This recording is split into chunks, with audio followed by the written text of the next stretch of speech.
great pleasure and honor. It's now my honor to hand over to our distinguished guest, Professor Julian from Bishop Grosseteste University, who will share his wisdom with us.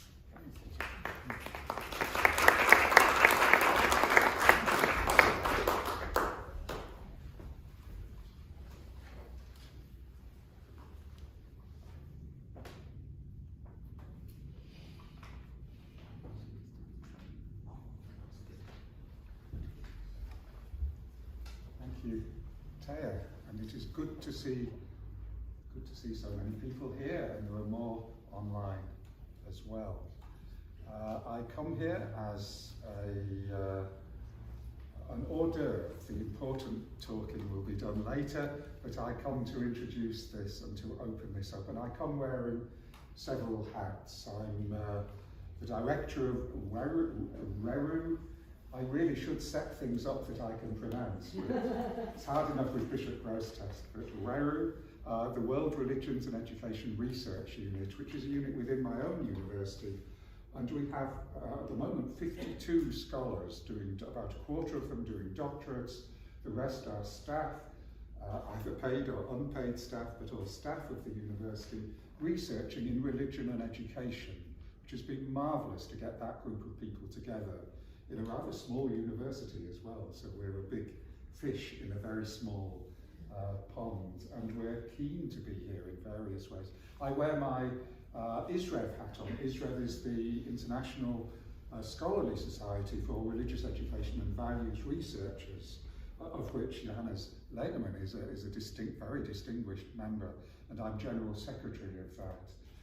I also come, it is not on the screen, because I come with my John Keats negative capability hat on. John Keats, the English poet, said that in creative work sometimes we should develop a negative capability, the ability to live in uncertainties. And uncertainty is important not only in religious traditions, but in educational traditions as well. Myself and a Polish colleague, Małgorzata Wawejko, wrote an article just recently published on the importance of the ineffable in education.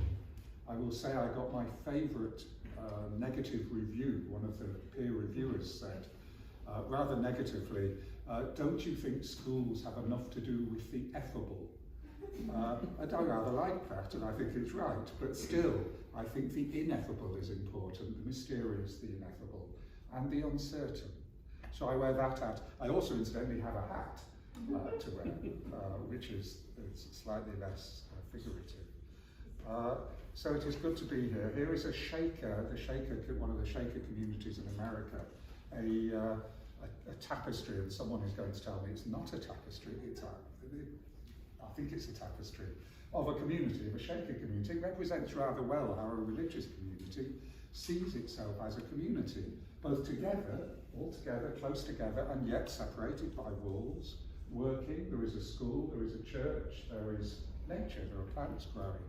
It is a community that is in and with, embedded in the world, even as there are walls around it. And I want to talk about some of those issues here today in my opening address. So, religions. Only yesterday I was talking to a colleague who works in religious education who said there is a campaigning group in the UK trying to get religious education abolished in English schools, because religions are the cause of all the wars and conflicts in the world.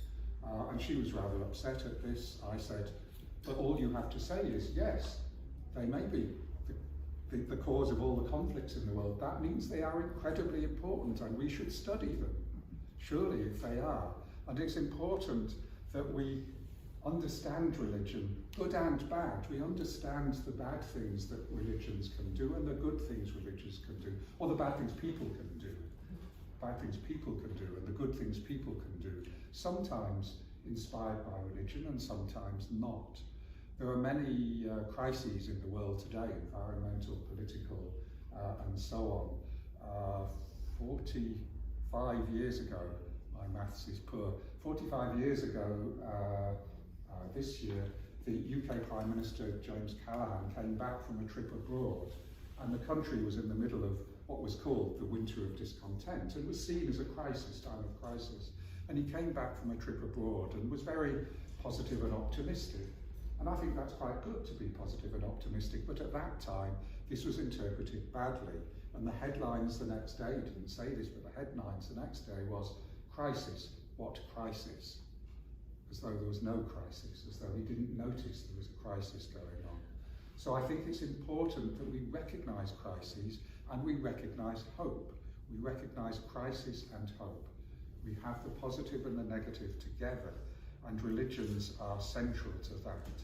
Just as this morning we had beautiful singing and harmony, we are talking about interfaith harmony.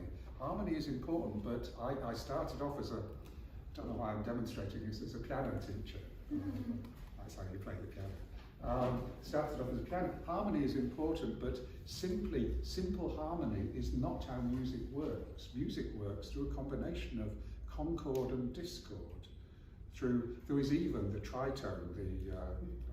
The tritone is known sometimes as the devil's interval, because it is so discordant. And Liszt used it in the 19th century to represent the descent into hell. And more recently, Black Sabbath, not that recently, but more recently, Black Sabbath, the heavy metal group, their theme tune, Black Sabbath, uses the tritone again to represent their devilishness, playful, I think, devilishness. So harmony is important in both concord and discord, and it needs to come together. And education is important too. I am an educator, I'm a professional educator, I was a school teacher, university educator, but I love teaching, but I went into teaching not because I love teaching, but because I love learning.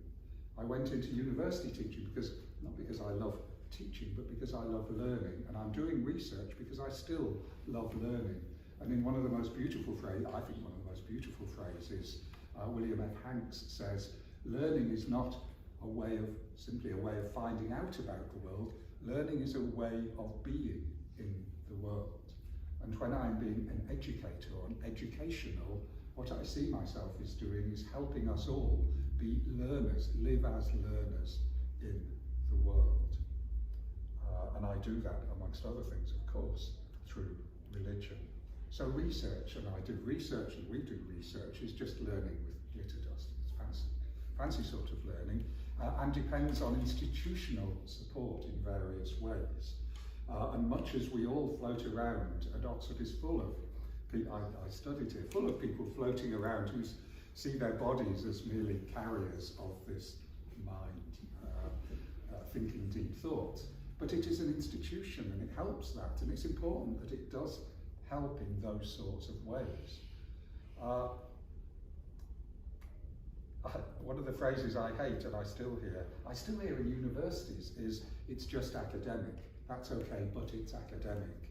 I heard a Prime Minister, not James Callaghan, another Prime Minister say, I don't wish to be politically correct. And I thought, but surely you're a Prime Minister.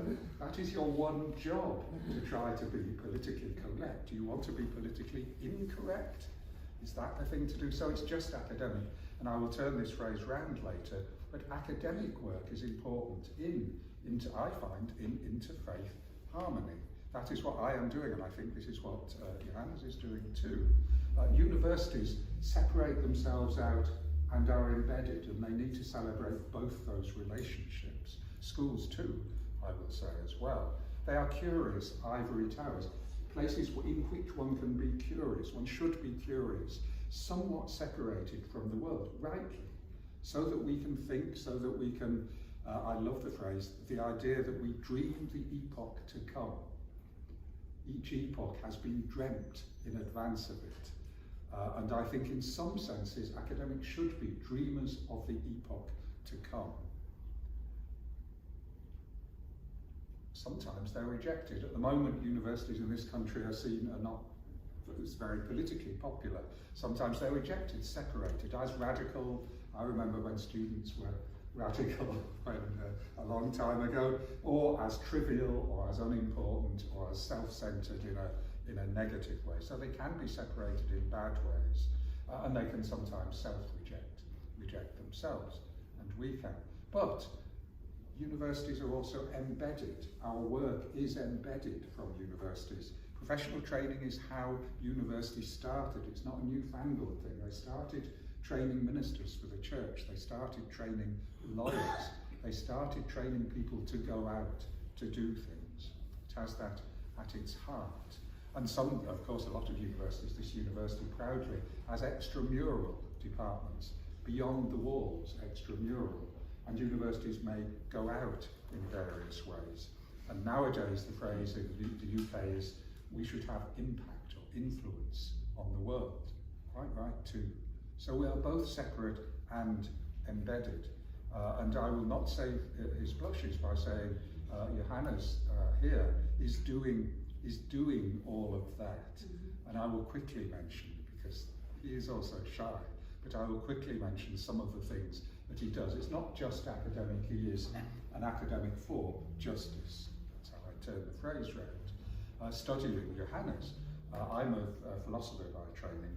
Johannes studied practical theology, in contrast to the impractical sort that some other people do.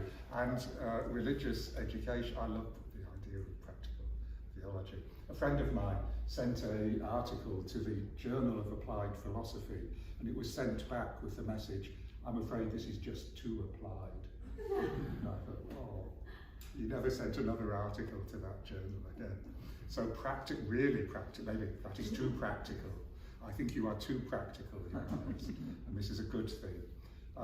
Has been for many years professor in Nuremberg, researching world religions, education for encounter, education is an encounter, but education for further encounter and peace education, chair of religions for peace, and running magnificently the Nuremberg Forum. Now other people, Manfred Pirner and others, are working on that, the Nuremberg Forum, for interreligious and intercultural education. And we first met, and we were just checking up 14 years ago in Ottawa at an ISREV meeting. So I've only known him for 14 years, so we're just getting to know each other. At ISREV, working together on research, and ISREV has people studying Islam and Christianity and Judaism and atheism and religious education and values in all sorts of ways. So peace and interfaith education, and I talk as a university person, so I'm talking for myself and my community and the community out here. A university must try to do two things: live alone and live together, drawing on understandings of professing, professionalism and professors. If you meet a professor, ask them, what do they profess? What do you profess?